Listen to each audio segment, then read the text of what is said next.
ચાલો તો નમસ્કાર વિદ્યાર્થી મિત્રો, ફરી એક વખત સ્વાગત છે આપ સર્વેનો આપની મનપસંદ YouTube channel chemistry by Nimesh sir ઉપર. અને આજના આ એક અગત્યના સેશનની અંદર વિદ્યાર્થી મિત્રો બોર્ડ પરીક્ષા 2024 ચાલી રહી છે અને આવતીકાલે તમારી અંગ્રેજી વિષયની એક્ઝામ છે.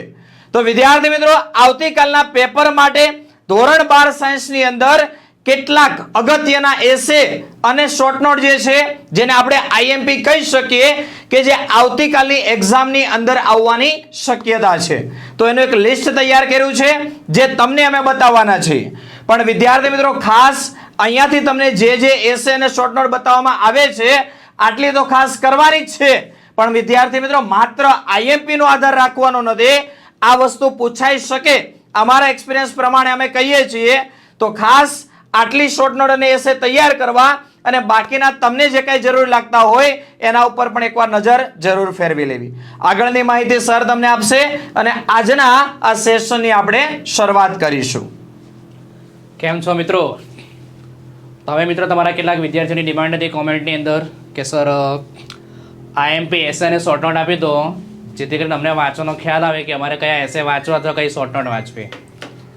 તો મિત્રો વર્ષ 2018થી લઈને 2023 સુધી જે બોર્ડના પેપર છે એ બોર્ડના પેપરની અંદર કઈ કઈ શોર્ટ નોટ અને કયા કયા એસે પૂછાયા છે એનું મિત્રો હું તમને લિસ્ટ આપી દઉં છું જેથી કરીને તમને થોડો વાંચવાનો ખ્યાલ આવે કે કઈ શોર્ટ નોટ અને કયા એસે વાંચવા. ઓકે મિત્રો, ચાલો. તો મિત્રો જોઈ શકો છો વર્ષ 2018ની અંદર કયા મિત્રો વર્ષ 2018ની અંદર તમે જોઈ શકો છો તો કે વુમન એમ્પાવરમેન્ટ અને positive aspect of your personality આ બંને એસે પૂછાઈ ગયા છે મિત્રો. આ વુમન એમ્પાવર એટલા માટે મિત્રો કારણ કે આપણો જે યુનિટ છે આપણી જે ટેક્સ્ટબુક છે એમાં હેલન કેલરની સ્ટોરી આવે છે, સોજનર ટ્રુથની સ્ટોરી આવે છે. તો આના આધારે મિત્રો કદાચ તમને બોર્ડમાં વુમન એમ્પાવરમેન્ટનો એસે આવી શકે. પછી મિત્રો આપણો ત્રીજો યુનિટ છે મેન્ટલ સ્ટ્રેસ. કયો યુનિટ છે? Mental stress. એના આધારે તમને પોઝિટિવ એસ્પેક્ટની મતલબ પોઝિટિવ એટીટ્યુડનો એસે આ પણ કદાચ આવી શકે છે. આ મિત્રો કયા સવાલ છે? માર્ચ 2018. ચાલો મિત્રો, હવે આપણી પાસે છે માર્ચ 2019.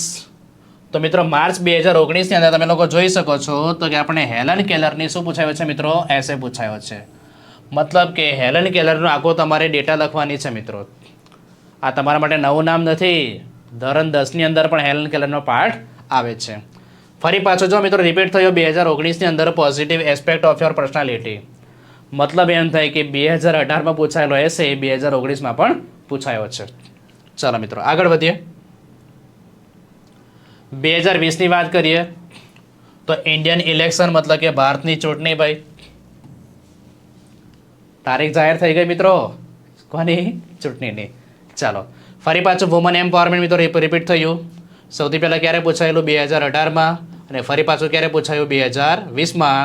તો તમે જોઈ શકો છો કે એસે રિપીટ થયા છે બોર્ડની પરીક્ષામાં.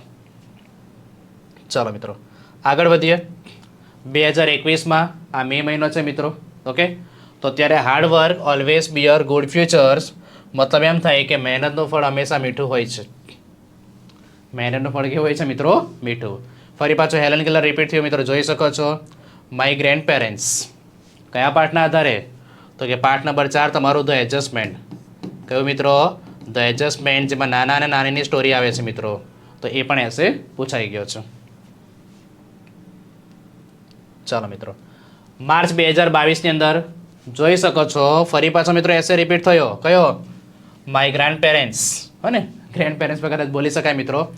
પછી advantages and disadvantages of modern technology. કેટલાક વિદ્યાર્થી મિત્રો બોલશે સર આમાં શું લખ્યું છે સમજ નથી પડતી. તો મિત્રો છે આ એડવાન્ટેજ, આ છે ડિસએડવાન્ટેજ, ફાયદા અને ગેરફાયદા મોડર્ન ટેકનોલોજી, આધુનિક ટેકનોલોજીના. હા ને. પછી ત્રીજો એસે છે મિત્રો સુપરસ્ટિશન. અરે ભાઈ બોલો કયા પાઠમાં આવે છે? મંકીસ પો, વાંદરાનો પંજો, કે જેમાં અંધશ્રદ્ધા પર આધારિત છે. તો સુપરસ્ટિશનનો મતલબ થાય શું મિત્રો? અંધશ્રદ્ધા. એ પણ એસે આવી શકે. માર્ચ 2022નો એસે છે મિત્રો.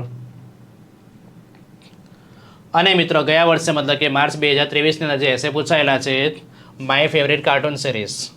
બરાબર મિત્રો, શું છે? My favourite cartoon series. Sorry મિત્રો, હા માર્ચ 2023ની મિત્રો માય ફેવરિટ કાર્ટૂન સિરીઝ આપણો વોલ્ટ ડિઝની વાળો પાર્ટ છે એના આધારે આવી શકે. ફરી પાછું મિત્રો એડવાન્ટેજ ને ડિસએડવાન્ટેજ. હવે ટેકનોલોજી નથી મિત્રો, શું છે અહીંયા મોબાઈલ. તો મોબાઈલના એડવાન્ટેજનો મતલબ કે ફાયદા અને ગેરફાયદા આપ્યું છે મિત્રો. આની સિવાય મિત્રો કદાચ એમ પણ આવે કે લોન સિસ્ટમ છે, લોન સિસ્ટમના એડવાન્ટેજ ડિસએડવાન્ટેજ. આની સિવાય મિત્રો ફિમેલ એજ્યુકેશન છે.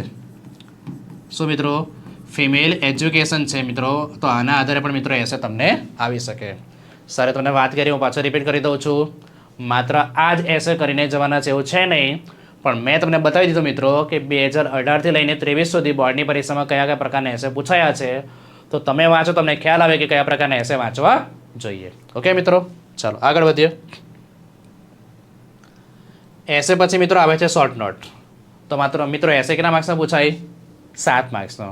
અને મિત્રો આ શોર્ટ નોટ કેટલા માર્ક્સથી પૂછાશે? 3. તો એના પણ કેટલાક સવાલ જોઈ લઈએ જે બોર્ડમાં પૂછાઈ ગયા હોય મિત્રો. માર્ચ 2018ની વાત કરીએ મિત્રો, તો માર્ચ 2018માં કઈ શોર્ટ નોટ પૂછાઈ છે? વર્લ્ડ જર્ની બાય કયો પાર્ટ?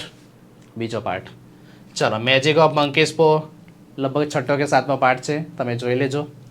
સ્ટ્રગલ ઓફ સોજન ટ્રુથ મિત્રો આપણે લગભગ 6ઠ્ઠો કે 7મો પાર્ટ છે, બંને 6-7 આસપાસના પાર્ટ છે, બરાબર. ચલો, માર્ચ 2019ની વાત કરીએ. હેડેક માથાનો દુખાવો part number 5 ends. Okay sorry મિત્રો, હા 5મો પાર્ટ છે એન્ડ્સવાળો. Appropriateness of the title adjustment કેટલો પાર્ટ છે મિત્રો? 4થો. આ કયો પાર્ટ છે મિત્રો? 5મો. અને લગભગ મિત્રો 8મો કે 9મો પાર્ટ છે હેડેકવાળો. ઓકે, માર્ચ 2020ની વાત કરીએ. ફરી પાછું જો મિત્રો વોલ્ટ રિપીટ થયો, હા ને. ફરી પાછું મિત્રો જો ટાઇટલ રિપીટ થયું, કયું? એડજસ્ટમેન્ટ આવ્યો મિત્રો. આ ત્રીજો પાછો રિપીટ થયું. અને technique to reduced pass trace મિત્રો કયા પાર્ટનું હેડિંગ છે? આ ત્રીજા. કયા પાર્ટનું છે? ત્રીજા. તો તમે જોઈ શકો છો કે માર્ચ 2018, 19 ને 20માં આ પ્રકારની શોર્ટ નોટ પૂછાઈ ગઈ છે. ચાલો મિત્રો 21, 22, 23ની વાત કરી લઈએ. તો માર્ચ 2021માં મિત્રો ફરી પાછો એન્ડ્સ આવ્યો, ટેકનિક ટુ રિડ્યુસ સ્ટ્રેસ આવ્યો. જો મિત્રો રિપીટ થઈ છે શોર્ટ નોટ, શોર્ટ નોટ તમારી રિપીટ થયેલી છે. પછી રાઇટર્સ થોટ અબાઉટ એડિટર્સ, હા ને મિત્રો, આ છઠ્ઠા પાર્ટનો તમારો છે. પછી ડૉક્ટર કામલેસ વિઝિટ ટુ નાના, કયો પાર્ટ છે મિત્રો? આ 4થો, હા ને. વર્લ્ડ એન્ડ એમ્બિશિયસ પર્સન મિત્રો ત્રીજી વખત આવી. કેટલી વખત આવી? ત્રીજી વખત. ચાલો, અવર રિસ્પોન્સિબિલિટી ટુવર્ડ્સ એન્વાયરમેન્ટ આપણો 10મો પાર્ટ છે. ગ્રીન કાર્ટર એમાંથી આવી શકે મિત્રો. ત્રીજી વખત આવ્યું મિત્રો ધ એડજસ્ટમેન્ટ. કેટલી વખત આવ્યું? ત્રીજી વખત. આ મિત્રો એન્ડ્સનું પાછું રિપીટ થયું, પણ અહીંયા તમને ખાલી ફિરોસિયસ એન્ડ્સ કીધું છે ને ખાલી કેરેક્ટરિસ્ટિક્સ ઓફ એન્ડ્સ કીધું છે, હા ને. અને છેલ્લું છે મિત્રો Helen's Keller advice to worker, કયા પાર્ટનું છે? 6ઠ્ઠા. તો મિત્રો માર્ચ 2018થી લઈને મે 2023 સુધી મેં તમને એ સમજાવ્યું કે કઈ કઈ શોર્ટ નોટ આવી શકે. આ શોર્ટ નોટના હેડિંગ તમારે જોઈ લેવાના અને એક વખત શોર્ટ નોટ જોઈ જવાની. હું નથી કહેતો કે આજમાંથી જ પૂછાશે, પણ તમારા માટે આ એમપી કહી શકાય. ઓકે મિત્રો, તો વ્યવસ્થિત તમે લોકો વાંચી લેજો. હજી તમે મિત્રો ઈમેલનું કદાચ રાહ જોતા હશો, તો ઈમેલ કદાચ કાલે આવી શકે મિત્રો, પણ આપણા લાઈવ લેક્ચરમાં આવશે. હું શ્યોર નથી કહેતો કે આપણું લાઈવ લેક્ચર આવશે, પણ તમને એડવાન્સમાં નોટિફિકેશન મળી જશે. અને લાઈવ લેક્ચર મિત્રો આવવાની શક્યતા છે, જેમાં પાર્ટ એ અને પાર્ટ બીના કેટલાક ટોપિક આપણે એડ કરી શકવાના છે, જેની માહિતી સર તમને આગળ આપશે. તો વિદ્યાર્થી મિત્રો આજના સેશનની અંદર આપણે એસે અને શોર્ટ નોટ જે આઈએમપી કહી શકાય એને ડિસ્કશન કર્યું છે. જે અગાઉના વર્ષોની અંદર આ પ્રકારના એસે અને શોર્ટ નોટ પૂછાણી છે, જેનું આખું લિસ્ટ તમને આપ્યું. વિદ્યાર્થી મિત્રો વિડિયો ગમે તો વિડિયોને લાઈક જરૂર કરી દેજો, ચેનલને સબસ્ક્રાઇબ કરી બેલ આઇકન પર ઓલ નોટિફિકેશન ઓન કરી દેજો, જેથી દરેક લેક્ચરની નોટિફિકેશન તમને મળતી રહે. વિદ્યાર્થીઓ સાથે સાથે ઇંગ્લિશ વિષયના બોર્ડ પરીક્ષાને અનુલક્ષીને આપણે બાકીના સેશનો પણ 4 થી 5 સેશનો મૂક્યા છે. આ દરેક સેશનો જોઈને તૈયારી કરીને તમે જશો તો વિદ્યાર્થીઓ તમે પણ ઇંગ્લિશની અંદર સારું સ્કોર કવર કરી શકશો.